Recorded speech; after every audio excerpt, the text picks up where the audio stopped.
Bonjour,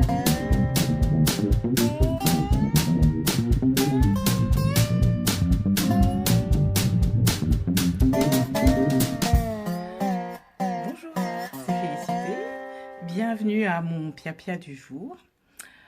J'ai fini par le faire parce qu'une copine m'a appelé ce matin en me disant mais alors, on ne voit plus faire des vidéos. Promets-moi que tu vas refaire une autre vidéo. Alors ceci est pour toi, ma Missy. Et puis c'est un sujet surtout que tu connais et tu sais qui m'est cher. Voilà. Donc nous allons parler aujourd'hui des personnes qui, au téléphone, parlent en ayant l'impression certainement que le monde entier a besoin de connaître ce qu'elles ont à dire. Avant toute chose, non. Je me fous complètement de savoir si Samantha a acheté sa jupe en solde chez Mango, Zara ou autre naf-naf. Je n'en ai rien à foutre si Ludovic t'a dit qu'il te kiffe, mais que au fait aussi Karim il te kiffe aussi, et aussi Kevin. Hein. Et que l'autre Jonas, enfin Biatch de machin, a osé dire un truc que toi tu voulais plutôt sortir avec machin. Et je pense un petit peu, oserais-je le dire, tout le bus, surtout le chauffeur, si tu voyais sa gueule tu comprendrais, n'en a rien à foutre. Mais voilà. Il se trouve que je suis un petit bouton de bouddhisme, n'est-ce pas? Namasté ma sœur. Et que j'ai essayé de trouver un petit peu de sagesse derrière mon irascibilité et, on va dire, ma façon de ne pas être très bonne citoyenne. De ce point de vue-là. Je vais vous expliquer pourquoi. Quand j'allais justement chez ma copine à Toulon, 3 heures de TGV, j'avais choisi effectivement le TGV qui demande qu'on soit silencieux. Tu vois, le truc, ouais, alors, pas de téléphone et les conversations. Mais j'ai lancé ça dans l'univers avec, on va dire, une vibration plutôt particulière qui était « je veux pas qu'on m'emmerde. Je vais écouter ma musique. Je vais travailler sur mon ordinateur. Enfin, c'est une tablette pour le truc. Je ne veux pas qu'on m'emmerde. Je n'ai pas dormi. J'ai fait 2 heures de queue. Bon, j'ai pris le Ouigo, chacun son truc. Je ne veux pas qu'on m'emmerde. Alors, tu penses bien que l'univers a dit, tu m'as envoyé on va dire, une vibration assez négative. Et ma loi, tu le sais bien, c'est ce que tu envoies, tu le reçois. Félie. Je vais t'envoyer 2 emmerdeurs, juste devant. Ah boum, allez.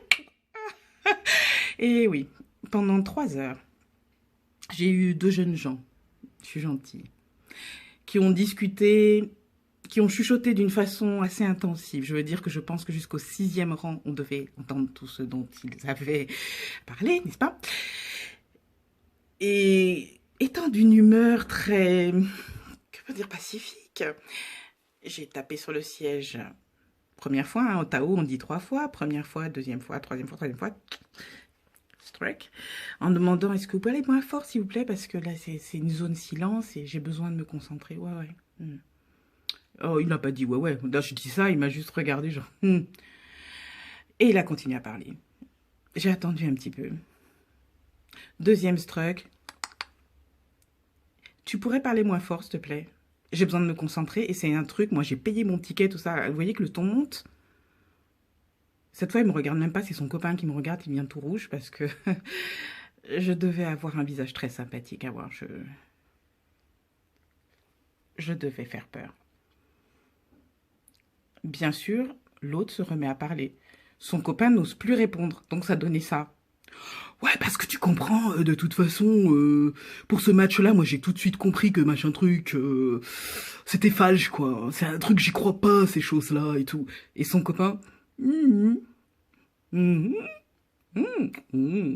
qui n'osait plus répondre parce que moi je le regardais, j'avais en ligne de mire, genre ouvre ta gueule, tu vas voir. L'autre était juste en face de moi, je pouvais pas. Et je me suis levée pour aller aux toilettes parce que comme tout le monde, 3 heures de truc, ça fait quelque chose. Je vais aux toilettes, je reviens et je regarde la tête de celui qui était en face de moi, que je ne voyais pas. Hein, voilà, c'est dos à dos. Et quand j'ai vu sa tête, j'ai eu pitié de lui. Et ça a dû tellement se voir dans mon regard. Il n'a plus dit un mot, jusqu'à l'arrivée. Je ne dirais pas vraiment pourquoi il m'a fait pitié, mais j'ai vu un petit jeune. J'ai vu quelqu'un qui n'était pas sûr de lui. Et j'ai vu que son seul moment pour s'affirmer, c'était ça. C'était le moment où il avait l'impression de faire comprendre à tout le monde, dans le bus, ou enfin dans le train dans ce cas-là, hein, qu'il avait une vie. Et j'avais peut-être pas eu le cœur ou la compassion d'essayer de comprendre ce qui se passait véritablement. Donc ça, c'est la première chose. Mais il m'a emmerdé quand même, donc tant pis pour lui. Mais la deuxième chose, c'est aussi de savoir que j'ai le don d'attirer ce genre de truc. Parce que justement, je déteste qu'on fasse du bruit quand je me déplace. Que ce soit dans le bus, que ce soit dans le métro, je déteste ça. Et j'ai le don d'être la personne qui va être entourée de 8 personnes qui braillent. Par exemple, à l'arrêt de bus, pendant 20 minutes, t'attends le bus, tout va bien. Tu montes dans le bus, la meuf qui était à côté de toi, au moment où elle entre dans le bus, elle pose son cul sur le truc et c'est là qu'elle trouve le moyen de téléphoner. Et elle hurle comme si elle avait besoin qu'on l'entende jusqu'au bled. Miss, le téléphone a été inventé pour que tu n'aies pas besoin de crier. Tu parles. Si tu as du mal à entendre, par contre, on a inventé le kit main libre. Tu mets ton petit écouteur et tu montes le son. Bienvenue au 21e siècle. Voilà. Veuillez m'excuser, ça c'est bien fait du direct. Tout ça pour vous dire que maintenant, quand je voyage, ce que je projette, c'est la paix. Je dis pas, je veux pas être emmerdée, je dis, je veux juste la paix. Je veux être en paix avec ce qui se passe autour de moi. Et ce qui se passe, et c'est amusant, c'est que quelquefois, en fait, les gens parlent autour, peut-être même très fort. Et je m'en rends pas compte, je me rends compte que lorsque je lève mon nez du bouquin pour regarder à quelle station on est, ou je sais pas quoi, puis tout d'un coup je me rends compte, bah attends, mais il y a du bruit, et ça me dérange plus. Magie. Voilà, c'était mon pia-pia du jour. Je vous souhaite le meilleur, bien sûr. One love.